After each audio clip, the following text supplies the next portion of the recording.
اسی نے تمہیں دیا ہے اور اس کو کوئی ضرورت نہیں ہے کہ تم سے اس چیز کی اجازت لے۔ تو آج کے جو معاشرے ہیں اس میں ہم دیکھتے ہیں کہ خاص طور پر اگر انگلینڈ کی بات کی جائے تو یہاں پر جو ہے NHS بہت زیادہ اخراجات کر رہا ہے پیرنٹس یا ایلڈرز کے حوالے سے اور ان کی کیئر کے حوالے سے۔ لیکن اگر ہم سمپلی یہ دیکھیں کہ دین اسلام اس بارے میں کیا کہتا ہے،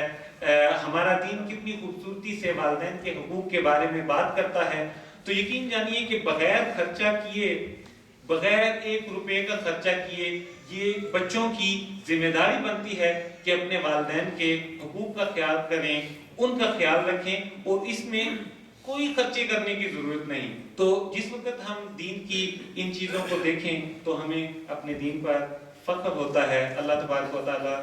سے دعا ہے کہ ہم اپنے والدین کے حقوق کو سمجھیں اور اس کے مطابق زندگی گزارنے کی کوشش کریں، کیونکہ بڑے ہو کے بعد میں ہم سب نے بھی والدین بننا ہے، اور یہ وراثت جو ہے اپنے پیرنٹس کے ساتھ رحمت کی، شفقت کی، کرم نوازی کی، یہ وراثت اپنے بچوں میں بھی منتقل کریں تاکہ وہ بھی اسی نہج پر جو دین اسلام نے ہمیں بتائی ہے عمل کریں، اور ہمارے فیملیز، ہمارے خاندان جو ہیں اس عمل میں مضبوطی سے ایک دوسرے سے جڑے رہیں۔ وما علینا الا البلاغ۔ آپ سنتیں ادا کریں۔